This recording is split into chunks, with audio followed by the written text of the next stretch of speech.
இன்ஸ்டண்ட்டாக செய்யக்கூடிய ஒரு மசாலா தட்டு தாங்க செய்ய போகிறோம். இந்த தட்டை செஞ்சு ட்ரை பண்ணி பாருங்கள். சூப்பராக இருக்குங்க. நல்லா காரத்துக்கு ஏற்ற மாதிரி பச்சை மிளகாய், ஒரு 2 துண்டு இஞ்சி, ஒரு 3 கொத்து கருவேப்பிலைங்க. நல்லா உரலில் போட்டு ஒன்று குத்தெல்லாம் நல்லா அரைச்சிட்டு வந்துடலாம். இடித்து அரைச்சா நல்லா இருக்குங்க ஃப்ளேவர். இது பாருங்கள், ஒன்று குத்தெல்லாம் ஆயிடுச்சு.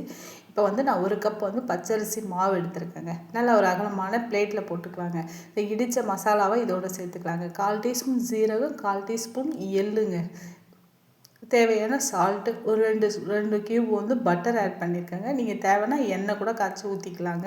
இது கூட வந்து தேவையான தண்ணி ஊற்றி பிசைஞ்சிட்டு, நான் 1 கப்பு வந்து சிறும்பருப்பு ஊற வச்சுருந்தேங்க. அதையும் சேர்த்துக்கலாங்க. கரெக்டான பதத்துக்கு பிசைஞ்சிட்டு சின்ன சின்ன பாலாக உருட்டிக்கலாங்க. மினி தட்டை தாங்க போட போகிறோம். குட்டி குட்டியாக நல்லா இருக்குங்க. பசங்களுக்கு ரொம்ப பிடிக்குங்க. ட்ரை பண்ணி பாருங்கள். ரொம்ப ஈஸியாக சுலபமாக செஞ்சிடலாங்க. நல்லா இந்த இஞ்சியோட வாசனை சூப்பராக இருக்குங்க. கருவேப்பிலை, பச்சை மிளகாவோட வாசனை நல்லா காரமாக இருக்குங்க. ட்ரை பண்ணி பாருங்கள். ரொம்ப ஈஸியாக செஞ்சிடலாம். இந்த லைவ் வீடியோ பிடிச்சிருந்தா ஒரு லைக்